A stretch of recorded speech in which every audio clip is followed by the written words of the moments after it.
क्या आपने कभी अपने घर के सबसे छोटे सदस्य को, उस नन्हे से बच्चे को गहरी नींद में सोते हुए देखा है?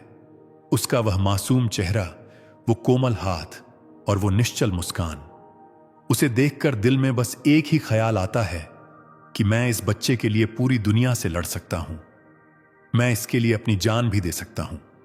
लेकिन जरा ठहरिए, एक पल के लिए अपनी भावनाओं को रोकिए और एक गहरा कड़वा सच सुनने के लिए अपने दिल को पत्थर कर लीजिए।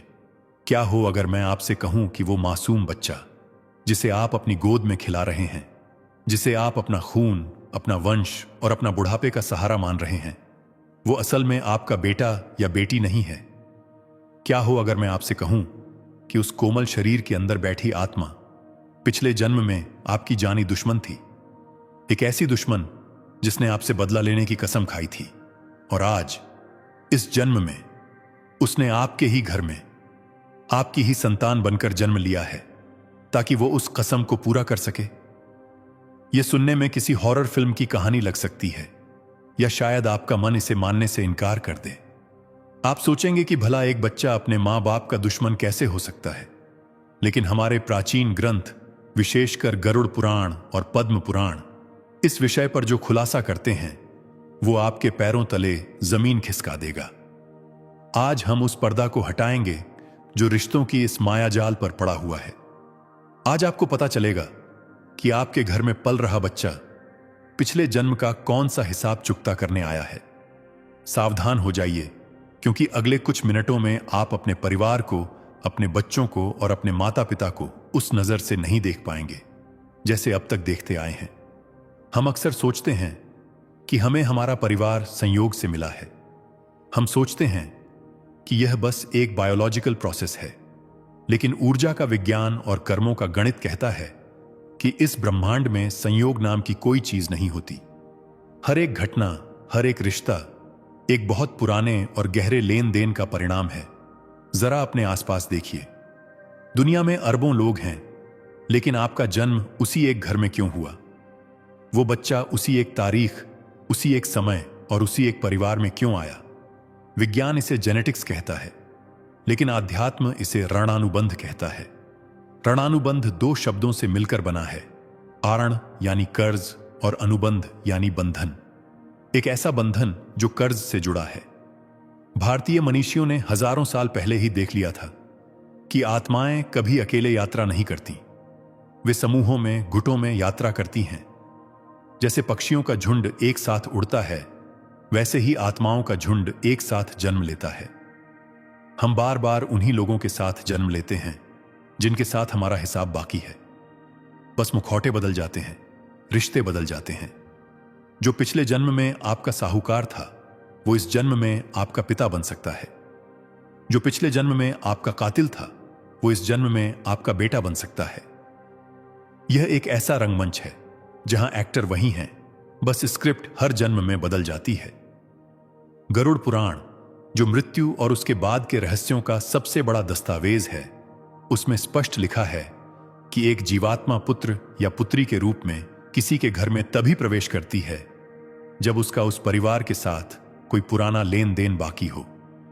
और यह लेन देन 4 प्रकार का होता है। इसका मतलब है कि हमारे घरों में जो संतानें जन्म लेती हैं, वे मुख्य रूप से 4 श्रेणियों में बंटी होती हैं। हर श्रेणी का एक अलग मकसद होता है, एक अलग एजेंडा होता है। और इनमें से कुछ श्रेणियां इतनी खतरनाक हैं कि अगर आपको समय रहते पता न चले तो वो आपकी पूरी जिंदगी को नर्क बना सकती है। तो चलिए इस रहस्यमयी यात्रा पर चलते हैं और पहचानते हैं कि आपकी गोद में खेल रहा बच्चा इन 4 में से कौन है। सबसे पहली श्रेणी है अरणानुबंध पुत्र, या जिसे हम आसान भाषा में पर्दा नशियों कर्जदार कह सकते हैं। यह श्रेणी सबसे ज्यादा दिल तोड़ने वाली और रहस्यमयी होती है।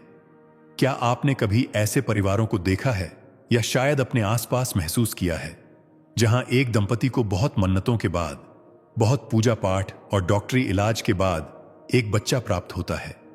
घर में खुशियों की शहनाई बजती है, दादा दादी, नाना नानी सब खुश होते हैं कि वंश आगे बढ़ेगा। लेकिन वो खुशी ज्यादा दिन नहीं टिकती। पैदा होने के कुछ ही समय बाद वो नन्ही सी जान बीमार पड़ने लगती है। एक के बाद एक ऐसी बीमारियां उसे घेर लेती हैं जिनका इलाज बड़े से बड़े डॉक्टर के पास भी नहीं होता। माता पिता उस बच्चे की एक मुस्कान देखने के लिए, उसकी सांसें चलाने के लिए अपनी पूरी जमा पूंजी पानी की तरह बहा देते हैं। वो अपना घर गिरवी रख देते हैं, गहने बेच देते हैं, कर्जा ले लेते हैं। वो रातों को सोते नहीं, बस उस बच्चे के सिरहाने बैठकर रोते हैं और भगवान से भीख मांगते हैं। और फिर एक दिन ऐसा आता है जब उस बच्चे के इलाज में माता पिता की आखिरी पाई भी खर्च हो जाती है। जब वो आर्थिक रूप से पूरी तरह बर्बाद हो जाते हैं और भावनात्मक रूप से टूट चुके होते हैं, तब वो बच्चा अचानक दम तोड़ देता है। उसकी मौत के बाद लोग कहते हैं कि भगवान की मर्जी थी या बच्चे की किस्मत में इतना ही लिखा था। लेकिन गरुड़ पुराण का गणित कुछ और ही कहता है। यह ग्रंथ कहता है कि वो बच्चा असल में बच्चा था ही नहीं। वो आपका एक पुराना कर्जदार था। जरा पीछे चलिए, पिछले किसी जन्म में। हो सकता है पिछले जन्म में आपने उस आत्मा से भारी पैसा उधार लिया हो और लौट आया ना हो, या हो सकता है आपने धोखे से उसकी संपत्ति हड़प ली हो या उसके पैसे चुराए हों। वो इंसान उस जन्म में शायद रोता हुआ मरा होगा या आपको कोसते हुए मरा होगा। ऊर्जा कभी नष्ट नहीं होती। वो कर्ज, वो हिसाब ब्रह्मांड के खातों में दर्ज हो गया और इस जन्म में न्याय करने के लिए प्रकृति ने उस आत्मा को आपके ही घर भेजा।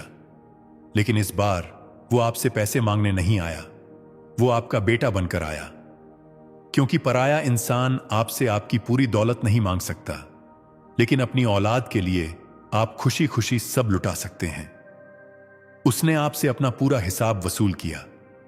दवाइयों के नाम पर, अस्पतालों के बिल के नाम पर उसने उतना ही पैसा खर्च करवाया जितना आपने उससे पिछले जन्म में लिया था। और ब्याज के रूप में उसने आपको वो मानसिक पीड़ा दी, वो रातों की नींदें हराम की जो आपने उसे पिछले जन्म में दी थी। और जैसे ही उसका हिसाब जीरो हुआ, जैसे ही बैलेंस शीट बराबर हुई, वो आर्णानुबंध का धागा टूट गया। वो आत्मा शरीर छोड़कर चली गई। वो एक पल भी एक्स्ट्रा नहीं रुकी। आप यहां उसके वियोग में रोते रह गए, लेकिन कर्म के नियम ने अपना काम पूरा कर दिया। यह सुनने में बहुत क्रूर लगता है। हमारा दिल इसे मानने को तैयार नहीं होता कि इतना प्यारा बच्चा सिर्फ वसूली करने आया था। लेकिन सत्य अक्सर कड़वा ही होता है। इसीलिए हमारे बुजुर्ग हमेशा कहते थे कि किसी का एक पैसा भी नहीं दबाना चाहिए, क्योंकि पता नहीं वो कब, किस रूप में और कितना ब्याज लगाकर वसूलने आ जाए। अब हम बढ़ते हैं दूसरी श्रेणी की तरफ, और यह श्रेणी पहली वाली से भी ज्यादा खौफनाक है। इसे कहते हैं शत्रुपुत्र या प्रतिशोधी संतान।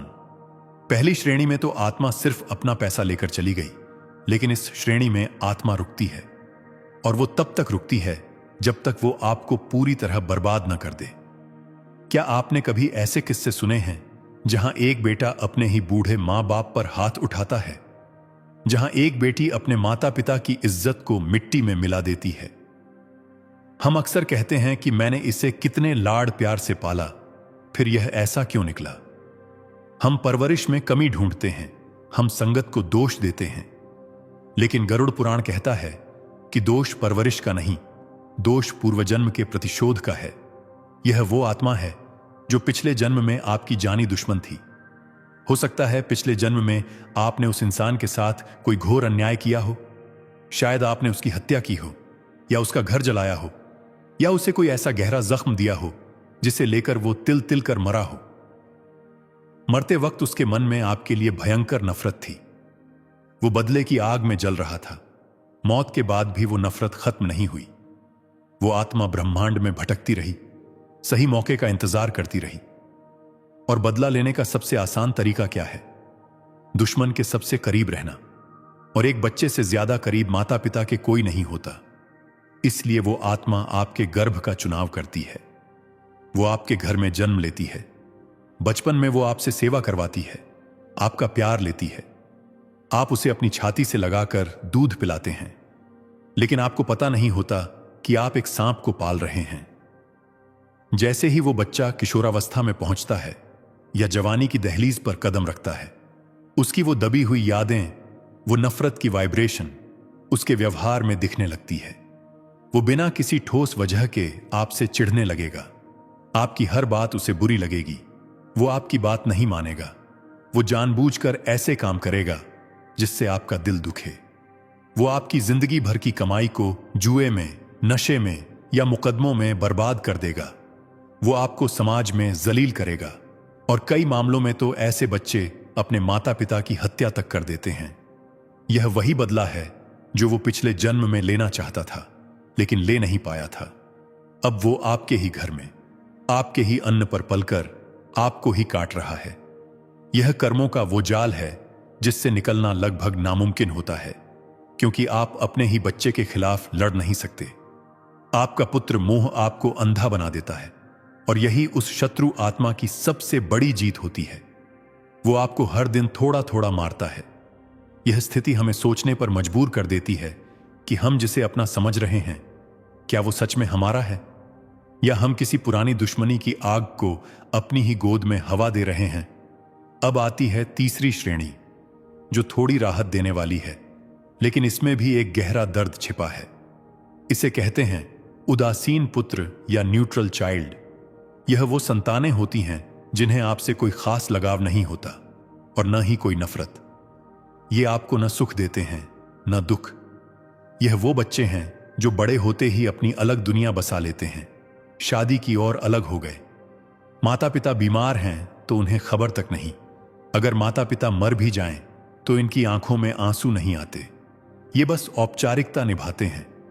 समाज इन्हें पत्थर दिल या मतलबी कहता है, लेकिन आध्यात्मिक दृष्टि से ये वो आत्माएं हैं जिनका आपके साथ पिछले जन्म का कोई बहुत गहरा हिसाब किताब नहीं था। हो सकता है पिछले जन्म में आप दोनों के बीच एक छोटा मोटा लेन देन था जो पूरा हो गया। अब इस जन्म में उदासीनता है। ये न आपके मित्र हैं न शत्रु। ये बस सराय में मिले हुए यात्रियों की तरह हैं। आपने इनका पालन पोषण किया, वो आपका फर्ज था, या शायद पिछले जन्म का कोई छोटा कर्ज, और अब वो अपना रास्ता नाप रहे हैं। इनसे बुढ़ापे में सहारे की उम्मीद रखना या इनसे भावनात्मक जुड़ाव की उम्मीद रखना रेत से तेल निकालने जैसा है। ये आत्माएं आपको एक बहुत बड़ा पाठ पढ़ाने आती हैं, वैराग्य का पाठ। वो आपको यह सिखाने आती हैं कि मोह मत करो। यह संसार एक मेला है जहां सब अकेले आए हैं और अकेले जाएंगे। माता पिता अक्सर ऐसे बच्चों के लिए रोते हैं कि मेरा बेटा मुझे पूछता नहीं, लेकिन अगर आप कर्म के सिद्धांत को समझ लें तो आप रोना छोड़ देंगे। आप समझ जाएंगे कि उसका और आपका कॉन्ट्रैक्ट बस इतना ही था। उसे बड़ा करना आपकी जिम्मेदारी थी, वो पूरी हुई, अब फाइल बंद। और अंत में आती है चौथी श्रेणी, जिसके लिए हर इंसान प्रार्थना करता है, हर माँ बाप तरसते हैं। इसे कहते हैं सेवक पुत्र या मित्र संतान। यह वो बच्चा है जो श्रवण कुमार की तरह अपने माता पिता की सेवा करता है, जो अपनी खुशियों से पहले अपने माँ बाप की जरूरतों को रखता है, जो आपकी एक आवाज पर दौड़ा चला आता है। अगर वो आपके पास नहीं भी है, विदेश में भी है, तो भी उसका मन आपके चरणों में लगा रहता है। वो आपके अपमान का बदला दुनिया से ले लेता है, लेकिन आपका अपमान कभी नहीं होने देता। अगर आपको ऐसा बच्चा मिला है तो खुशफहमी में मत रहिए कि यह सिर्फ आपकी अच्छी परवरिश का नतीजा है। नहीं, यह आपके पिछले जन्मों के अच्छे कर्मों का फल है। यह वो आत्मा है जिसके साथ आपने पिछले जन्म में बहुत भलाई की थी। शायद आपने किसी अनाथ को सहारा दिया था, किसी गरीब की बेटी की शादी कराई थी, किसी भूखे को खाना खिलाया था, या किसी की निस्वार्थ सेवा की थी। वही आत्मा कृतज्ञता के भाव से भरी हुई अपना कर्ज चुकाने के लिए आपकी संतान बनकर आई है। वो आपकी सेवा इसलिए नहीं कर रहा क्योंकि वो मजबूर है, बल्कि इसलिए कर रहा है क्योंकि उसकी आत्मा पर आपके उपकारों का भार है।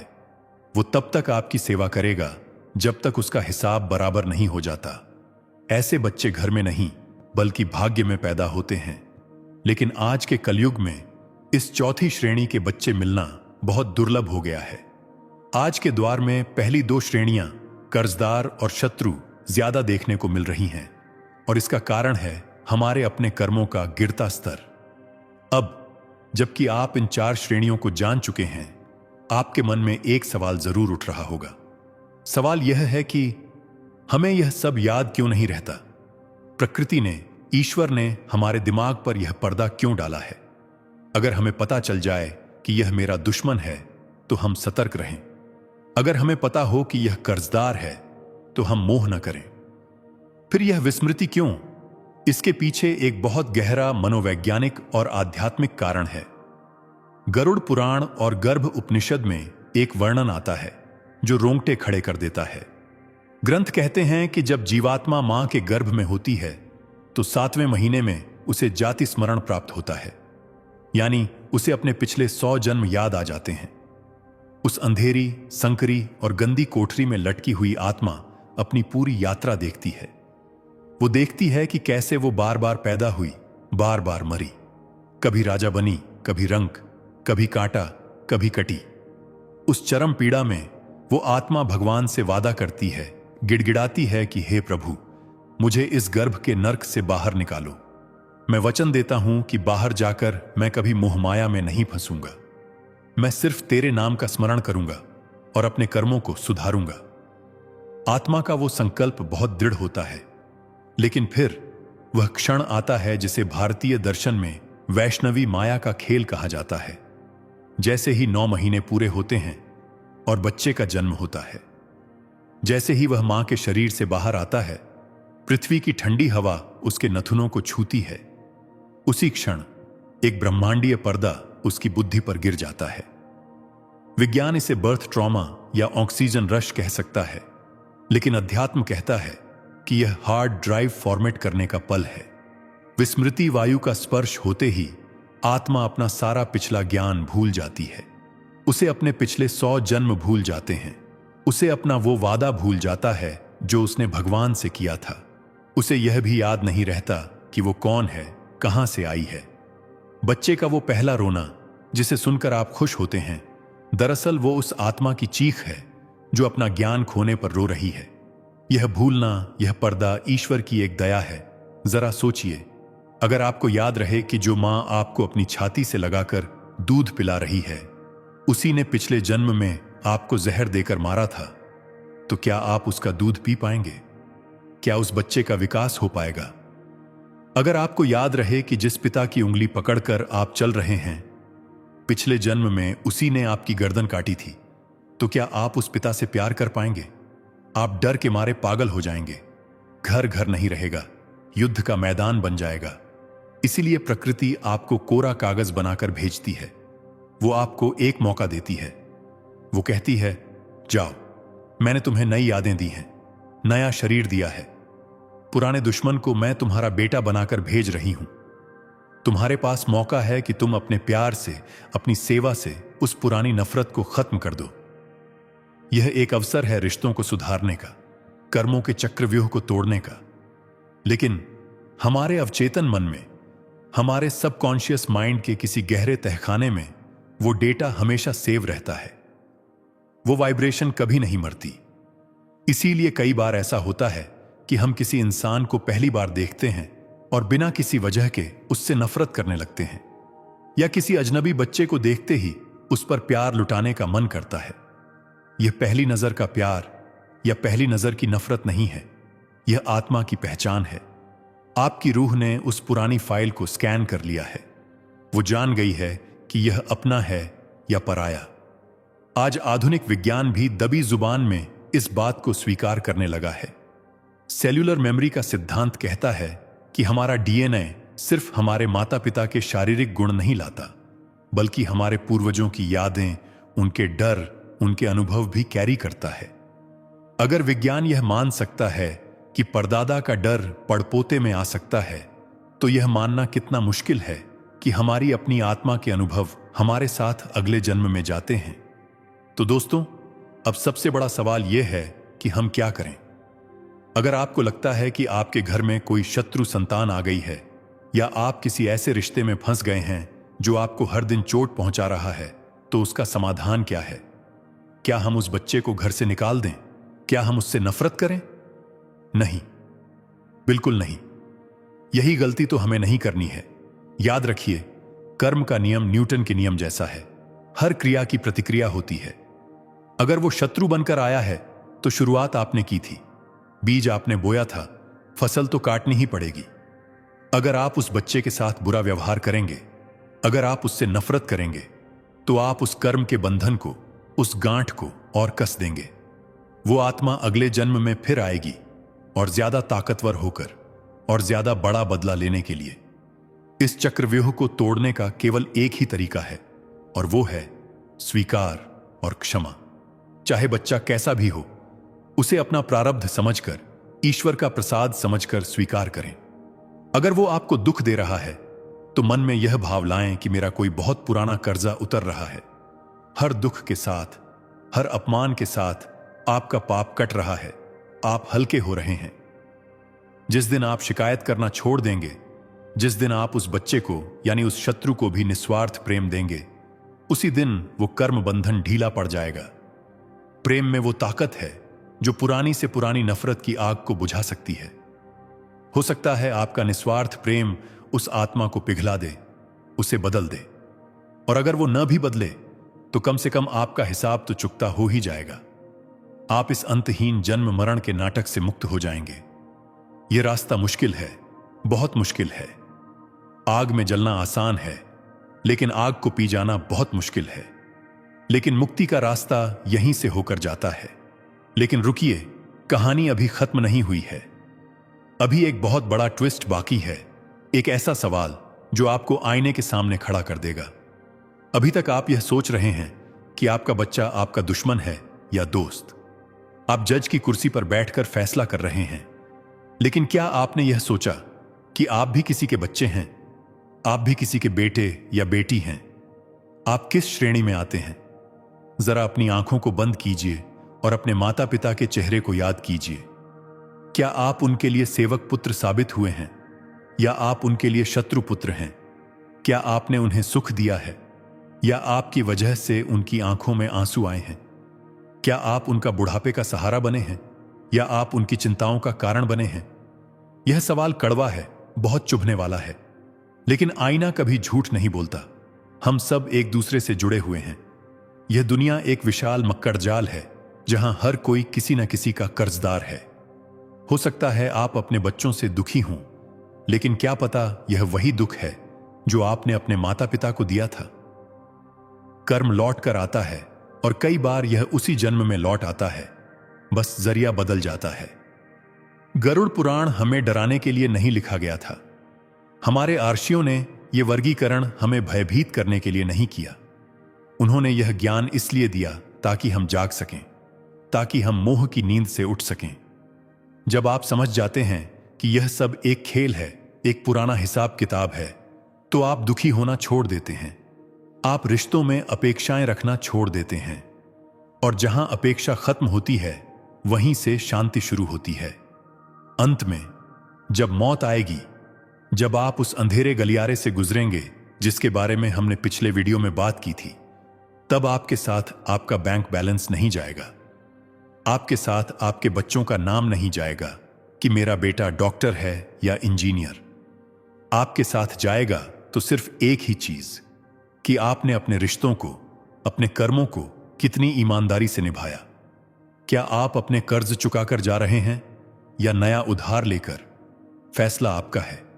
अब एक छोटा सा काम, यह वीडियो खत्म होने के बाद सिर्फ 2 मिनट के लिए शांत बैठकर अपने जीवन के उन लोगों के बारे में सोचिएगा जिन्होंने आपको सबसे ज्यादा दुख दिया है, चाहे वो आपकी संतान हो, जीवन साथी हो या मित्र, और फिर खुद से पूछिएगा, क्या यह दुख नया है या यह किसी पुरानी कहानी का आखिरी पन्ना है? जवाब आपको आपके अंदर ही मिलेगा। सत्य की खोज जारी रखिए।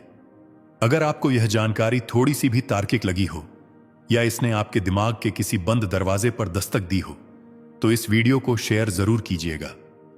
शायद कोई पिता जो अपने बेटे के व्यवहार से दुखी है, इसे देखकर उसे थोड़ी शांति मिले। शायद उसे समझ आए कि यह उसका दोष नहीं, बल्कि एक पुराना विधान है। और अगर आप चाहते हैं कि हम ऐसे ही और रहस्यों से पर्दा उठाते रहें, जैसे कि क्या पति पत्नी का रिश्ता भी पिछले जन्मों से तय होता है, या अकाल मृत्यु मरने वाले की आत्मा घर में ही क्यों रह जाती है, तो हमें कमेंट्स में जरूर बताएं। याद रखिए, हम यहां आपको डराने नहीं, जगाने आए हैं, क्योंकि जो जाग गया वही इस खेल को जीत पाएगा।